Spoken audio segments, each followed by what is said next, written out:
بسم الله الرحمن الرحيم الحمد لله رب العالمين اللهم صل وسلم وبارك على نبينا وحبيبنا محمد وعلى آله وصحبه أجمعين وبعد. This week in the Seerah of the Prophet sallallahu alaihi wasallam, we start talking about what's going to happen or what happened in years 3, 4, and 5, up to year 8 even. Now, these stretch of 5 years are difficult years to talk about, because the majority of events that occurred and took place within these years were events that were mostly persecution or oppression of the Prophet ﷺ or the Sahaba or both, and people who were enduring a lot of difficulties.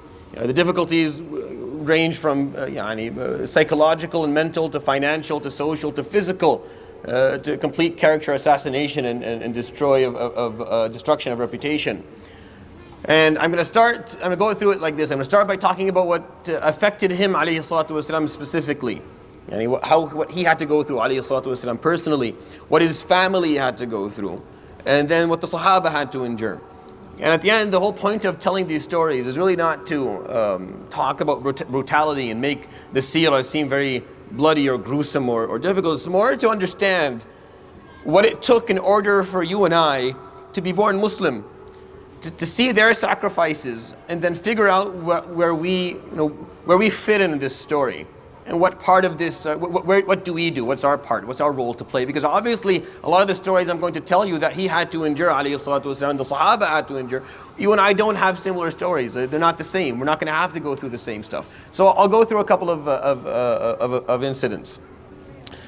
During the early time of his after going public, alayhi salatu wasalam, with Islam, he would go and speak to people randomly. He would choose those who had some level of social status or financial status or political status, the sanadid, as the books of Seerah will call them, those who had some influence. He would go and he would speak to them alayhi salatu wasalam for hours sometime. And often if Abu Lahab had time, alayhi salatu wasalam would go and try to speak to people, and Abu Lahab would come behind him and he would call out, Majnoon, da'uhu. He would come and say he's insane. Don't listen to him. He's insane. He's crazy. Don't talk to him. Sallallahu alaihi wasallam.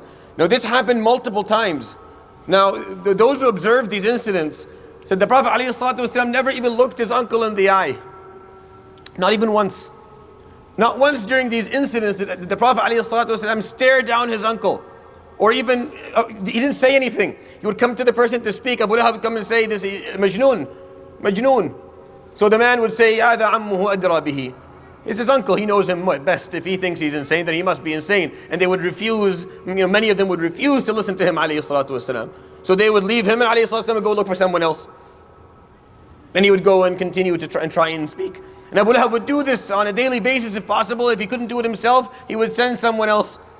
Amongst the people he would send, interestingly enough, I'll tell you maybe 4 or 5 halaqah from now in more detail, is Umar ibn al-Khattab. That was his job. He would take place of standing behind the Prophet ﷺ and telling people don't speak to him. Of course, Umar is huge, so people would of course, yes, and walk away. And the Prophet ﷺ would turn to Umar, قال هلا تركتني ليلا أو نهارا. What, you have nothing to do day or night? You have nothing to do but just follow me around? Sallallahu alayhi wa sallam. The way he would deal with these type of problems is very impressive and very interesting as well. And you're going to say at some point, as I tell you these stories, you're going to think he doesn't like confrontations. He's a non-confrontational person. And then I'll tell you a story at the end that will completely disprove that. And you'll see that it's not about that he wasn't brave enough, courageous enough, strong enough to confront. No, it was a conscious choice he made every day, alayhi salatu wasalam, not to cause problems, not to burn down bridges between him and other people, not to cause conflict, not to begin animosity between him and someone else. You're going to hurt him, you're going to persecute him, you're going to oppress him, alayhi salatu wasalam, he's going to brush it off, he's going to keep moving on. And he's not going to do that himself, because then I'll tell you the stories of the Sahaba, so I prove to you that the Sahaba did the same. Meaning they were commanded to do the same, because what the Quran says. The Quran tells them to do the same, so they did. This is what they were taught by him, alayhi salatu wasalam. During these times, the verses that we all know very well in the Quran that talk about forgiveness, وَلَا تَسْتَوِي الْحَسَنَةُ وَلَا السَّيِّئَةُ. Right? This ayah everyone knows in Surah Fussilat. وَلَا تَسْتَوِي الْحَسَنَةُ وَلَا السَّيِّئَةُ. And the good response and the bad response are not the same. ادفع بالتي هي أحسن فإذا الذي بينك وبينه عداوة كأنه ولي حميم. When you are confronted with evil, push back with something that is positive, something that has khayr in it. That's what the Quran is saying. These are the times that these verses were revealed. When someone confronts you with evil, with cruelty, with racism, with persecution, with oppression, with arrogance, with a condescending tone, idfa, then push it back. With what? Billati hiya ahsan, with the best response you can. You can think of the response that has the most khayr in it. فَإِذَا الَّذِي بَيْنَكَ وَبَيْنَهُ عَدَاوَةٌ. And then suddenly the person who once between you and them was animosity, كَأَنَّهُ وَلِيٌّ حَمِيمٌ. You become close friends. But do you have the strength to do that? Alayhi salatu wasalam would continuously be mistreated. And his uncle, this is what, strike 3 for Abu Lahab? Strike 3. We're going to count the strikes. He stands up first in the house of the Prophet alayhi salatu wasalam and tells them that you need to shut his mouth. Sallallahu alayhi wa alihi wasallam. He didn't respond. Then he gets on Jabal al-Safa and he speaks to Quraysh. And Abu Lahab stands again and he curses him out this time. The Prophet ﷺ does not respond. Now he walks behind him telling people he's crazy. And the Prophet ﷺ won't even stare him in the eye. You would think that Abu Lahab at some point would build or generate some level of decency to feel bad about how his behavior was going. But no, he'll continue. Quraysh started to struggle with the Prophet ﷺ's superior narrative. At the end, his narrative ﷺ was stronger than whatever they could bring. He had better way of going by things. So because he was so good ﷺ talking about issues and debating, and I'm going to talk about his debates ﷺ this time around. I'm going to tell you ways of how he would discuss issues of faith and how the Quran would come and tell him what to say ﷺ, how to respond. What articles of debate he was going to use, alayhi salatu wasalam. Because it's very interesting. The Quran has a very interesting way of arguing religion, arguing points. So alayhi salatu wasalam just had a better narrative. It was a much more powerful narrative. People were slowly gravitating towards this. And the youth of the time, they were interested in what he had to say. So Quraysh needed to find some way to fix this. So they looked for a man, and they found a man by the name of An-Nadr ibn al-Harith. This is a guy, a seasoned gentleman. This person had been around. He had been to Persia and to Rome, and he had been in different countries, and he had sat in the settings of kings. He's been in their castles. He's spoken to people of high intellect and of high power. So he had stories. He was someone who had experience. So they asked him. They paid him, and they told him, "Can you please sit wherever he sits, wherever he goes, alayhi salatu wasalam, and sits and starts to speak. Sit beside him and start to speak. Start to tell your stories. Tell the stories that you know." All the fables, because he's been to Rome and Persia. He's heard the Greek mythologies, and he's heard all these stories. He has interesting stories to tell. He can tell them about Hercules and Zeus, and people will listen to it. It's fun. There's a guy with a bolt of lightning hitting things. You want to listen to that. Alayhi salatu wasalam, his stories are a bit more practical. He's going to tell the stories of Nuh and Hud alayhi salam, and Salih and Shu'aib and Lut and Ibrahim. These are the stories he's going to share alayhi salatu wasalam. He can tell them Yusuf. This is what we're going to talk about. So they needed something to stand up against that. So Nadr would sit there and he would tell stories. And he would say in his majlis, in the setting that he was in the gathering, he had called بأي شيء محمد خير مني. In what way is Muhammad better than me? هو يروي أساطير وأنا أروي أساطير. He tells lies and fables and I tell lies and fables. In what way is he better than me? Why are you listening to him? I'm telling you legends and giving you stories. He's doing the same. So you listen to his stories, listen to my stories. Alayhi salatu wasalam. This is what he had to go. I'm just giving you examples of what he had to go through alayhi salatu wasalam as he's trying to fulfill his mission and spread his message and teach people. Quraysh didn't sit around and watch. They used every tool, every resource that they had. When that didn't work, when his words alayhi salatu wasalam still seemed to leave an impact more than whatever Nadr was saying and his fables and his lies, Quraysh looked for something different. So they started, they came up with a lie. This is an important lie for me to share with you. Quraysh hated one of the Allah subhanahu wa ta'ala's names in the Quran. They hated it. Because this name on its own brought more people to Islam than probably anything else within the deen. We see alayhi salatu wasalam, when he began to spread the message, and the first couple of words he said were Bismillahir Rahmanir Rahim. The word Ar-Rahman became an issue because Ar-Rahman is not a word that the Arabs used.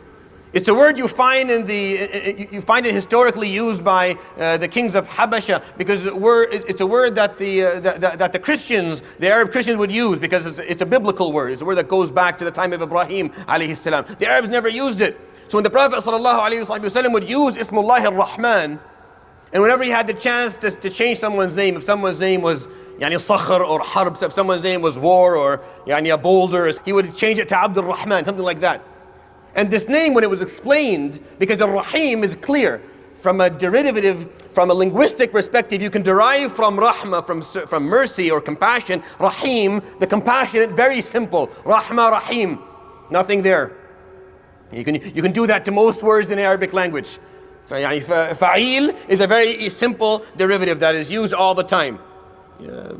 Kareem, Karam, Kareem, Lu'um, La'im. If someone's generous, someone who's unkind, it's very simple. But then the derivative of Fa'lan, of Rahman, is very rare, not used very much. And the Arabs hadn't heard it before in that context. So the Prophet ﷺ is using Ar-Rahman. They didn't like the name. They didn't like it. And people were listening to the meaning of it. The one who has mercy, general mercy for all his creations. Ar-Rahim is the one who has mercy or compassion to those who love him back. Ar-Rahman, the one who has mercy and compassion to all, to everyone. Whether they believe in him, love him, or they don't. Ar-Rahim are specific for those who love him back. Subhanahu wa ta'ala. So this name had an impact. They started to look into the name and see what origin it had. They found it was a biblical name. When they found it was a name that came from the books before him, they loved it. So they immediately came up with the rumor. And they said there must be a man by the name of Rahman. He lives somewhere in the north. He's a foreign person. They shoved the word foreign in it. He must be foreign. He must not be an Arab. And he is the person who is teaching Muhammad all these things that he's saying. He's telling him the Quran. وَلَقَدْ نَعْلَمُ أَنَّهُمْ يَقُولُونَ إِنَّمَا يُعَلِّمُهُ بَشَرٌ. And we know that they're saying that some person is teaching him. لِسَانُ الَّذِي يُلْحِدُونَ إِلَيْهِ أَعْجَمِيٌّ وَهَذَا لِسَانٌ عَرَبِيٌّ مُبِينٌ. They're saying that a foreign person is teaching him the Quran. Well, if you're saying it's a foreign person, then why is his Arabic so perfect? Why is the Quran superior to your Arabic then? If he's a foreign person, doesn't speak the language. The reason they said foreign is because that's another game that in politics. All you have to do is make the person look like he's a traitor. Make the person look like they're not a patriot. They don't belong to the culture that they're a part of. وَقَالُوا أَسَاطِيرُ الْأَوَّلِينَ اكتتبها فهي تملى عليه بكرة وأصيلا. And they say these are the fables of early mythologies. He wrote it down. Someone else is telling him and teaching this in the morning and the evenings, what they would say about him alayhi salatu wasalam. They wanted to make it seem as if he is coming to the Arabs with some foreign way of thought. And Arabs didn't like that. They still don't like that. But in general, any population doesn't like that. They don't want someone trying to enforce a foreign culture upon them. They don't like it. So they used that against him, alayhi salatu wasalam. Some people believed. These are the tactics that they're trying, accusing him of some foreign source of revelation, alayhi salatu wasalam. When that didn't work out, and his narrative was still too strong, the words he was using was just too powerful, and his logic was superior, whenever you start to become bankrupt, ideologically or intellectually, you move towards mockery. It's easier. That's what bullies do. That's what a bully does. When you can't beat the person, with logic, then there's a different way. You can make fun of them. And of course, if that doesn't work, then you become physical, which is exactly what this is. They will start with and I will go through the debates because the debates are interesting. Inshallah, I won't give them all at once because then it'll become boring. But I'll show you examples of of the narratives that they use and how we countered them, alayhi salatu wasalam. But they tried, didn't work out, the logic rationale didn't work out, so now they start to mock him, sallallahu alayhi wasallam. So they would gather a couple of young people, and those maybe who were a bit challenged mentally. They would gather all in Mecca, give them some money, and say, run around, whenever you see Muhammad, run around him and scream crazy or majnoon, O kahin, or say something. So they would come up to him, alayhi salam, all running, all 5, 15, 20 guys running up towards him, and they would scream in his face, Majnoon, Majnoon, run around and dance around him, alayhi salatu wasalam, for like 15 minutes, because they were paid to do it, and then leave him, sallallahu alayhi wasallam. And this would happen day in and day out.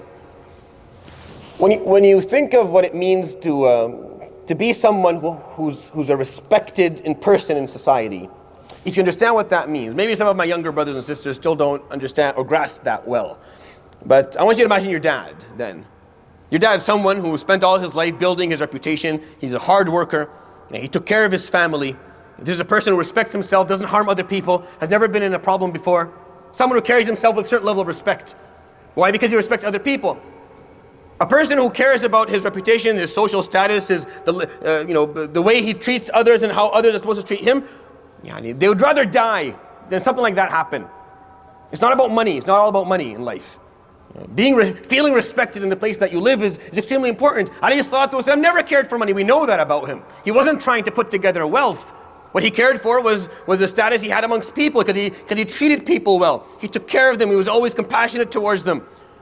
For him to be treated like this is his worst nightmare, alayhi salatu wasalam.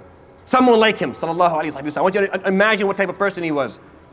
What has he done to deserve this? In his mind, I've never done anything to deserve people treating me like this. To send people around to scream, Majnoon, Majnoon. They would go more than that. They would walk around saying to people who are coming to visit Mecca, they would tell them, Ihdaru ghulam Quraysh. Be aware of the young boy of Quraysh. They would say the word ghulam. Ghulam is a word, it's disrespectful, of course, if you're using it for a man. Right? If you're using it for a ghulam, for someone who's actually 10 or 12 years old, it's fine because that's a description of the age. But if you're using it for a full-grown man, it's a derogative phrase. You're using it with the intention of humiliating and condescending and being rude. احذروا غلام قريش. Watch out for the boy of Quraysh. لا يفتنكم بكلامه. May he not play tricks on your minds with what he has to say.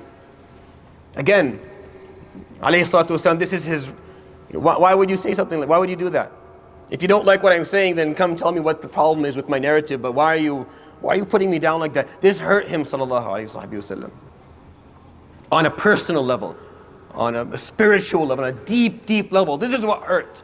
We know that's what hurt. But what can he do? Alayhi salatu wasalam. This is the price that needs to be paid in order for this message to make it. If you're listening to these stories in your mind, you feel like, I wish I was there to defend him. I remember when I was a kid and I listened to these stories, I would get really upset. Sometimes so upset I wouldn't listen to it anymore. I would get up and walk away because I would get emotionally upset that they did these things to him, alayhi salatu wasalam. And I would think in my mind sometimes, where is Fulan and where is Allah? Why weren't they there to stop this or to say something? But of course, things were different back then. But if you feel that way and you feel like you would like to defend him, alayhi salatu wasalam, well then, you still have the chance to do so. It's not through violence or through a loud voice or yelling or putting other people down. It's through actually, living his example, sallallahu alayhi wa sallam. Living his example. I don't want you to spread who he was to people anymore. That's what they used to say. Don't do that. Forget about that. People aren't interested in hearing things anymore. No one has knocked your door and to tell you about some idea that you were very happy that they knocked your door that day. And you want them to come in so they can tell you whatever it is that they want to tell you. No one's happy with that. No one wants anyone giving them information anymore. There's too much of it. And it's too easy, it's too accessible. What they want examples. They want reality. They want something that's pragmatic. They want to see some change in a group of people. You want to defend him, alayhi salatu wasalam. We need to live his example again. We need to revive the way of life that he came, that the Quran dictated and he exemplified, and he personified, alayhi salatu wasalam. That's really all it is. Let me take it one step further. This is a very interesting story. This verse, of course, was revealed to him. He taught the Sahaba. There was a lesson I told you about the lesson last time. We talked about the lesson. It's not to put down Abu Lahab. No, there's a lesson there. So he taught the Sahaba learned. But then, as I told you, the people of Quraysh were always interested in the Quran. They always wanted to hear. It's not like we don't care whatever he's saying. No, they heard everything. Everything that was revealed to him, they found a way, someone to tell them, because they wanted to hear it. It was very interesting to them. And then Tabbat yada Abi Lahab wa Tab was heard. Forget about the miraculous part that Abu Lahab could have become a Muslim and ended this whole story. Forget about that part. It's the fact that his wife heard that she's somewhere in this Quran. and that she is kindling the fire for her husband. So she got really upset. She got very upset. See, Jameel, her name was Jameel. Every morning she would take her garbage out. Every morning she would take out her garbage. And she would go and dump it in the front lawn of the Prophet ﷺ's house. That's how she took out her, every day. She took out her garbage that way. And then the Prophet ﷺ would walk out the door. Ya Jameel, Ya Jameel, ayu jiwarin hada. Jameel, what type of neighborhood relationships is this? You don't like what I'm saying, you don't accept, that's fine, but why would you do this? This is neighborly, why would you do this? Ayu jiwarin hada ya Jameel. And she would walk away and he would pick it up himself, alayhi salatu wasalam. And then finally she heard that he had said something. He is standing, alayhi salatu wasalam, in front of the Kaaba. This story has a few important messages within him. He is standing with Abu Bakr, they're speaking in front of the Kaaba. And Jameel comes running towards the Kaaba. She is carrying two large rocks in her hands. تقول Muhammad yahjuni. Muhammad is hija is the word that describes poetry that is used to condescend or harm someone else. There's a lot of different arts in Arabic poetry. Madih is when you compliment someone. If you went to a king, you would say great things about the king, they would give you money. It's called madih. If you didn't like someone, as a poet, you would write a poem to say all the bad things about them. That's called hija. Hija had a horrible effect on people. Historically, there are tribes that left Arabia because of it. There are people that went from kings to nothing, to be dethroned, and the opposite because of a poem that some guy said. It was the art of the time, and it was very influential, just like art is today. Nothing has changed in that regards at all. فقط يهجوني محمد. He's saying that about me. Wallahi, لأحطمن وجهه بهذين الحجرين. I'm going to smash his face in with these two rocks. And she comes running towards the Kaaba. And the Prophet ﷺ is standing there, and Abu Bakr is standing right beside him. So she comes running up. Of course, the idea is obviously she's going to swing something against the Prophet. ﷺ would never raise his hand to a woman, so he just stands there. He's assuming that he's going to get hit. But Allah subhanahu wa ta'ala, what you'll find throughout the seerah, is when it came to severe humiliation, he was preserved. Severe humiliation, I'll give you a few examples. When he was going to be severely humiliated, Allah subhanahu wa ta'ala would preserve him. He would mistreated many times. When it came to something really severe, something like this, she runs up to Abu Bakr. تقول له أين صاحبك يهجوني والله لأضربن وجهه. Where's your friend? Where's the guy? Where's your صاحبك? She means where's your prophet? أين صاحبك? Where is he? Tell me where he is. I'm going to smash his face in. Now Abu Bakr radiallahu anhu is standing there, and the Prophet ﷺ is literally standing right beside him, like right here. There's even they're literally almost touching shoulders. So he stands there, and he has no idea what to say back to. He's not going to tell her, well, no, he's right there. He's not going to do that, radiallahu anhu. But she didn't understand what was happening, and she's screaming, "Where is he? Tell me where he is. I'm going to do this." And he just stands there with this expression on his face of having no idea what's going on. What do you mean? Where is he? You know him very well. She knew him very well. It's not like she had never seen him before and she needed someone to point him out. No.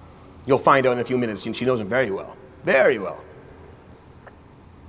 But for a moment, Allah subhanahu wa ta'ala, just her blind spot somehow. She didn't see him. She didn't see. It's very simple. When you go through through a lot of the Quranic stories, Allah subhanahu wa ta'ala doesn't change things with huge interventions. Something simple. In the Surah Al-Nisa, Surah Al-Anfal, when it talks about Yawm Badr, وَيُقَلِّلُكُمْ فِي أَعْيُنِهِمْ إِذْ يُرِيكَهُمُ اللَّهُ فِي مَنَامِكَ قَلِيلًا وَإِذْ يُرِيكُمُوهُمْ إِذْ الْتَقَيْتُمْ فِي أَعْيُنِكُمْ قَلِيلًا وَيُقَلِّلُكُمْ فِي أَعْيُنِهِمْ. All it was on the day of Badr is that when the Muslims looked at the people, the Quraysh, they seemed to them less than they were. And when the people of Quraysh looked at the Muslims on the day of Badr, they also seemed less than they were. So Quraysh looked at a number of 314, they saw maybe 50. So they did no prep. There was no reason to sit all night planning a strategy. We're 1,000, they're 50. We just bulldozed them. It's very simple. The Muslims saw 1,000 to be less, so they were less anxiety. And when they clashed, that's it. This is what the Quran actually points out. When you talk about the malaika in your mind, the Quran says that wasn't the malaika. وَمَا جَعَلَهُ اللَّهُ إِلَّا بُشْرَى لَكُمْ. The malaika was just good news. Twice in the Quran it says the malaika is just good news. Forget about the malaika. No. It's very simple. Who controls perception? Who controls the perception of your mind when it sees something? See, I don't even know how to explain that neurologically. I don't even know. Well, how does that translate into cognition and consciousness? I don't know. Jameel just didn't see him. How? I don't know. Very simple. She just didn't notice him there. And then she ran away. Abu Bakr stood there, couldn't believe what just happened. So she started to say poetry. He says poetry about me, I'll say poetry about him. مذمما عصينا ودينه قلينا وأمره أبينا. What mudhammam means? Someone who is despised, someone who is mistreated, someone who's disgraced. His name is Muhammad, so she wanted to play with the name. She wanted to give him a different nickname. She didn't say Muhammad and Asayna. We have disobeyed the order of Muhammad. No, she changed his name. She started saying Mudhammam. Mudhammam and Asayna. We have disobeyed Mudhammam. She gave him a name that was the opposite of the meaning of his actual name, alayhi salatu wasalam. وَدِينَهُ قَلَيْنَا. We refuse his religion. وَأَمْرَهُ أَبَيْنَا. And the whole matter that he is talking about, we don't accept. That's of course, it sounds better in Arabic, yani, but that's what the poetry was like. And it was catchy and it was simple, and everyone started to sing it. Every time he came by, they would say, جَاءَ مُذَمَّم. Mudhammam comes. رَاحَ مُذَمَّم. Mudhammam leaves. Every time he came into a place, sallallahu alayhi wasallam, they would say this. They would say, جَاءَ مُذَمَّم. رَاحَ مُذَمَّم. They changed his name. And the name is extremely derogative and extremely disrespectful and disgracing. And they're saying it time and time again until one of the Sahaba started to cry. One of the Sahaba couldn't put it up with it anymore. So he comes to the Prophet and he says, Ya Rasulullah, يَسُبُّونَكْ وَيَشْتُمُونَكْ. They're cursing you, they're saying these horrible things about you. قال فابتسم عليه الصلاة والسلام. So he smiled. فقال يا هذا ويحق ألم ترى كيف أضلهم الله. What are you talking about? Don't you see how Allah subhanahu wa ta'ala has completely misled them from me? فقال كيف؟ قال هم يشتمون مذمما. They're cursing some guy called مذمم. وأنا محمد. My name is Muhammad. صلى الله عليه وآله وصحبه وسلم. You think he didn't know? You think he didn't understand what they were doing? You think it didn't hurt him? Of course he did, but that's how he chose to see it. That's how he chose to see it, alayhi salam. He could have seen it there. He knows what they're doing. He understands what that is. He is not ignorant towards any of this, alayhi salatu wasalam. He's very aware. But he just wanted to, what are we going to do? What do you want me to do? So look, they're cursing some other guy. Some guy, poor guy, his name is Mudhammam, and they're cursing him out. My name is Muhammad, it's not me. It's one way to look at it, I guess. But when you study his life, alayhi salatu wasalam, you see this theme repeating itself. He looked for whatever was positive and he built on it. Maybe it was the concept of his name. His name is Muhammad. It comes from hamd. It comes from the ability to be grateful and to praise all the time, to find something worth praising for all the time.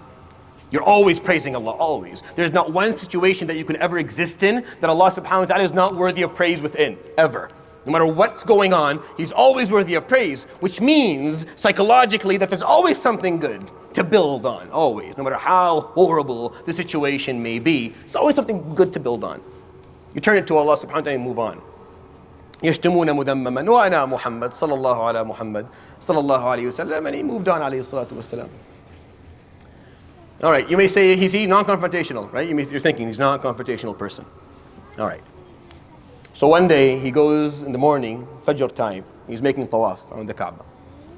There's a couple of men, some of them the parliament leaders of Mecca, and some other people around them. They're sitting just outside the parliament building that was right Dar al-Nadwa, which is right beside the Kaaba, very, very, very close. So they're sitting outside, I don't know what they're doing, and he's making tawaf alayhi salatu wasalam, and they're mocking him. They're telling jokes and saying funny, and they're laughing at him. Every time he comes around, because you're making tawaf, every time he's close to them, they raise their voices with mockery and rudeness and profanities. He makes tawaf first time, second time, third time, just a bunch of guys sitting there doing that.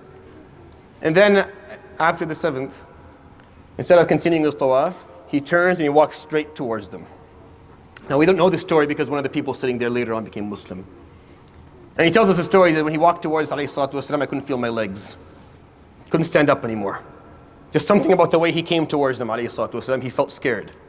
He felt scared. There was 15 of them. He was alone. So he comes and he starts to walk amongst them. They're sitting around, and he starts to walk amongst these people. They say, this is what the story tells us, قال يضع رأسه بين الرؤوس. يكلمهم. He comes and he puts his head between two heads and he speaks to them. And then he walks around and he speaks to them. يقول يا معشر قريش يا معشر قريش, O people of Quraysh, لتمتنعن عن هذا, you're going to stop doing this. ولتتوبن عن هذا, and you will repent from doing this. أما والله إن لم تفعلوا, and if you don't, فلقد جئتكم بالذبح, and if you don't, I have come to you with slaughter. يقولون فابيضت وجوههم, their faces went pale. قالوا ما عرفناك إلا حليما يا أبا القاسم, we've only known you to be very patient and perseverant, Abu al-Qasim. امضي موفورا أبو القاسم, please Abu al-Qasim, leave respected and dignified. ما عرفناك إلا حليما, we only know you to be someone very, 15 of them, putting his head amongst them. لا تمتنعون, you're going to stop doing this and stop acting like this, or the day will come and this reality will change. At the time it was just the Sanadid, just the nobles of the land. He didn't speak to children, didn't speak to women, didn't speak to youth. He spoke to the leaders, just the guys who, there's a common understanding of what's going on. He'll change this. He wasn't afraid to confront alayhi salatu wasalam. I recited to you a few surahs today, or recited during the salah. These surahs were revealed during this time. Al-Hijr, Al-An'am, Al-Nahl, these are the surahs that were revealed. They're longer ones. It's hard for me to take that surah and break down the, I'll talk about at least one of them today. But at least, but the concepts that they were teaching, وَلَقَدْ نَعْلَمُ أَنَّكَ يَضِيقُ صَدْرُكَ بِمَا يَقُولُونَ. And we know that you're finding tightness in your chest from what they're saying. This is a figure of speech. يَضِيقُ صَدْرُكَ means you're finding it hard. It's filling you with sorrow and you can't express it. That's what يَضِيقُ صَدْرُكَ means. Meaning you're filled with sorrow, you're filled with sadness, but you can't express it. You can't say anything. So you just keep it inside because there's no one. Who are you going to tell this to? You have to be the example to everyone around you. وَلَقَدْ نَعْلَمُ, we know this, what Allah subhanahu wa ta'ala is saying. Indeed, we know that your heart is filled with sorrow from what they are saying. فَسَبِّحْ بِحَمْدِ رَبِّكَ وَكُمْ مِنَ السَّاجِدِينَ وَاعْبُدْ رَبَّكَ حَتَّى يَأْتِيَكَ الْيَقِينَ. So make sure you hold on to tasbih. Make sure you hold on to hamd, to praise. Make sure that you do a lot of sujood. Make sure that you continue on your way. وَاعْبُدْ رَبَّكَ حَتَّى يَأْتِيَكَ الْيَقِينَ, until the day of certainty comes your way, which is when you die. Certainty, the only certain thing we have. Yaqeen, the only certain thing we have is death. You just keep on doing that. You just keep on doing tasbih and hamd. You're like, what? Subhanallah, alhamdulillah. No. The concepts, what I'm trying to get you to see, what I'm trying to get you to understand is when Allah subhanahu wa ta'ala says, فَسَبِّحْ وَحْمَدْ وَاسْجُدْ, He's talking about a concept that is very much different than what we have reduced it to. Yes, you do subhanallah on your fingers and it's a good thing, but when he is told فَسَبِّحْ, he's being told to do something different. He is being told to not see flaws from Allah subhanahu wa ta'ala and focus on how he can improve himself. When he's told to do hamd, he is told to focus on whatever he can build upon. Look at the good. There must be something good right now, Ya Rasulullah. In the midst of this darkness, there must be something good. وَكُمْ مِنَ السَّاجِدِينَ, and make sure you use your prayer as fuel to allow you to continue your closeness to, allow you to continue your road and your path. This is what he's being taught, alayhi salatu wasalam. It's not just the issue of praying and doing this, but there's more to it than that. Everyone here knows Surah Al-Mutaffifin, right? Or you should. إن الذين أجرموا كانوا من الذين آمنوا يضحكون وإذا مروا بهم يتغامزون وإذا انقلبوا إلى أهلهم انقلبوا فكهين. Indeed, those who behaved. So ajramu doesn't mean a criminal in the Quran. It just means those who behaved against the ethics and norms of the time. Jarima only became a legal word recently. Initially in Islam, it wasn't a legal phrase. It was an ethical one. It meant those who ethically weren't behaving properly. إِنَّ الَّذِينَ أَجْرَمُوا كَانُوا مِنَ الَّذِينَ آمَنُوا يَضْحَكُونَ. They would laugh at the believers. وَإِذَا مَرُّوا بِهِمْ يَتَغَامَزُونَ. They walk by them, they would wink at each other. Tell a joke under their breath and laugh. That's called ghams. وَإِذَا انْقَلَبُوا إِلَىٰ أَهْلِهِمْ انْقَلَبُوا فَكِهِينَ. After they hurt people like that, they would go back to their home and they would laugh about it. They would tell the story and they would enjoy it. We mocked this person today, we harmed that person today. وَإِذَا رَأَوْهُمْ قَالُوا إِنَّ هَؤُلَاءِ لَضَالُّونَ. And when they saw the believers, they would say, these people have no guidance. They're completely lost. Look how they behave. Look what they do. They pray and they believe. Look at this. Look at this craziness. Look at this insanity. People still do this today? But you still believe in that? You have a friend. You must have someone who's come to you like that. They figure out that you're a Muslim, that you did Umrah, you pray, or you fast, and you still believe in this stuff? It's where it's where we arrive. We think that's where we've arrived historically. It's always been like that. The Quran records this many, many years ago. وَإِذَا رَأَوْهُمْ قَالُوا إِنَّ هَؤُلَاءِ لَضَالُّونَ وَمَا أُرْسِلُوا عَلَيْهِمْ حَافِظِينَ. But Allah subhanahu wa ta'ala says, but the problem is no one has asked you to be a guardian over these people and their choices. فَالْيَوْمَ الَّذِينَ آمَنُوا مِنَ الْكُفَّارِ يَضْحَكُونَ. However, on the day of judgment, it will be the opposite. Things will change. The believers will be laughing at what happened. عَلَى الْأَرَائِكِ يَنْظُرُونَ. They'll be sitting on their recliners, enjoying their time. هَلْ ثُوِّبَ الْكُفَّارُ مَا كَانُوا يَفْعَلُونَ. They'll be asked on that day, is it a just reward and just punishment?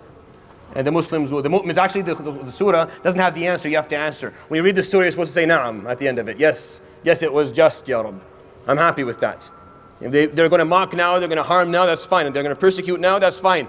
I just stand my ground and continue to do what I know is right. And Yawm al-Qiyamah, it'll be just. It'll be fair. I won't have any problems with that.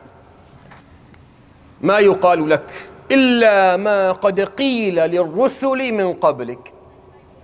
Everything that's being said to you, Ya Muhammad, now is exactly what's been said to all the prophets and messengers that ever lived before you. You are not being treated differently.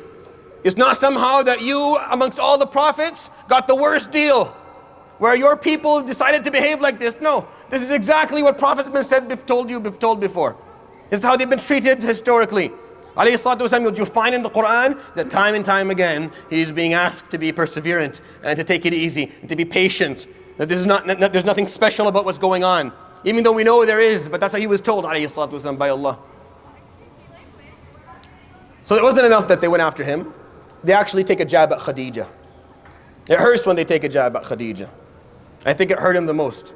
That's why the Quran didn't record these actual, I'm telling you verses that expressed how he's supposed to behave in certain situations, but we don't have recordings of a lot of the stories I told you. I mean, we take them from the Seerah, we take them from Hadith, we don't take them from the Quran. But then there was an offense that was recorded by the Quran, a surah that you all know. You all know this one. You're wondering, what does Khadija have to do with this? So they started to say, Al-As bin Wa'il came up with a way of kind of confronting the Prophet. He would say, دعوه أبتر لا عقب له إذا ما ماتت معه رسالته. Leave him. He has no sons. Back in the day, if you have no sons, they couldn't carry the heritage or the legacy that you had. That was the norm of the time. He has no sons. Once he dies, his message will die with him. So leave him. Let him say what he wants. The moment he dies, it'll be over. So why are you guys wasting time with him? This hurt him, alayhi salatu wasalam, but also hurt Khadija. Khadija's wife, she was at an age and a time where she couldn't have more children. She wasn't able to provide him with a son. She always wanted to. They had two and they lost both. And it hurt Khadija. And I think because it hurt Khadija, this was recorded in the Quran. It was actually recorded the way it was.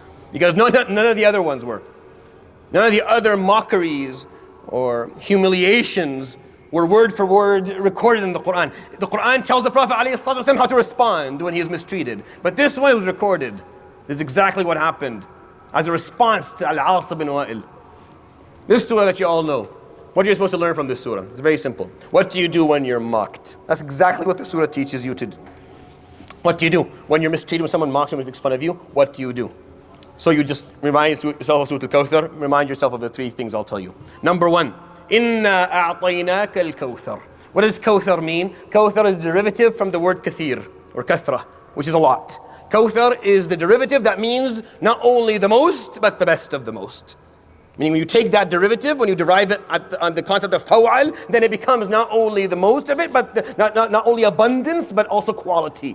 So the word Kawthar, yes, you're going to say it's a river in Jannah, and that is true. But let's say, let's put that aside for a moment. Let's just take the word and what it means. We're going to give you the best, the most, and the best of everything, Ya Muhammad. Now I want you to take this surah and I want you to apply it to yourself when someone harms you. Inna a'tainaka al-kawthar. Indeed, Allah subhanahu wa ta'ala has promised you the best and the most of everything. It's not going to be in dunya, because the dunya is not the most or the best, is it? Unfortunately, dunya falls short of both descriptions. It's neither the most nor the best. It's just the quickest. It's just the nearest. It's just the now. But it's neither more nor better.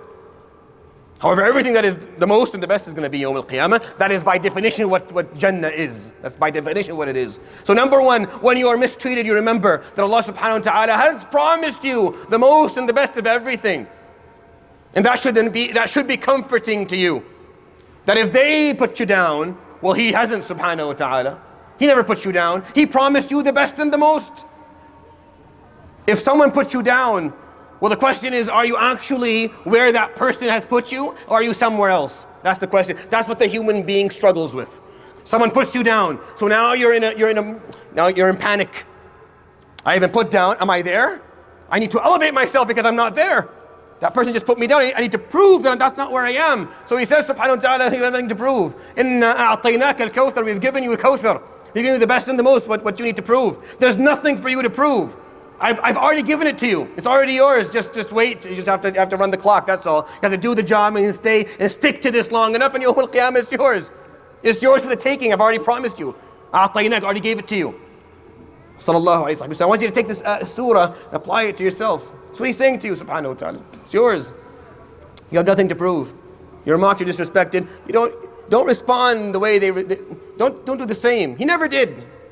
See, we have clear evidence. He never did. Never responded to what they did to him in the same manner, ever, alayhi salatu wasalam. Inna a'tainaka al-kawthar. This is the first piece of information you need to know. Number one, what do? فَصَلِّ لِرَبِّكَ وَانْحَرْ. I remember once I explained this surah a long time ago in a different setting, a different country. And there was literally someone who thought that the word wanhar meant to slaughter. The person who did it. That was the understanding. فَصَلِّ لِرَبِّكَ means pray to your Lord, and then خلاص, end this. Who has done this, wanhar. And they were dead serious about it. I thought it was a joke, just as you thought, and I laughed, and then he was offended because he wasn't joking, and like, what do you mean? You think he was told to, what are you talking about? Wanhar is regarding, this is a symbolic action of giving the poor. See, in the Quran, whenever we're talking about meat or slaughtering livestock, the concept of the reason for it is that you give meat away. Meat is the most expensive thing in Arabia at the time. People were hungry. They didn't have much food, so meat was a delicacy. It still is in a lot of the countries in the Middle East. It means a lot. Meat is always the gift that you want to give someone to show that you appreciate them. So wanhar means slaughter and give. فَصَلِّ لِرَبِّكَ wanhar means two things. Muhammad, in terms of your relationship with me, then continue to pray. In terms of your relationship with others, continue to give. They mocked you? Yes. A lot of people, when they're harmed, they lose faith in humanity and they become mean because they were harmed by society, and they become antisocial. And they start to become hateful. And they'll tell you, what this one person once harmed me, I will never trust anyone again. I will never trust anyone again. I've heard this so many times. That is like the anti-Islamic response to being harmed. That's completely against what the surah is teaching. It's a very simple surah, very early on, very simple. They harmed you, remember, we have promised you the best and the most. So don't feel bad. They can't put you down. We've elevated you. How can they put you down? How can a creation put down what the Creator has elevated in status? It doesn't work. Forget about it. Number two, continue. فَصَلِّ لِرَبِّكَ. Continue to draw yourself closer to Allah subhanahu wa ta'ala in terms of your relationship. Wanhar, and continue to be kind. The Prophet ﷺ, in the midst of all this, was still with his money buying livestock, slaughtering and giving meat to people who were in need.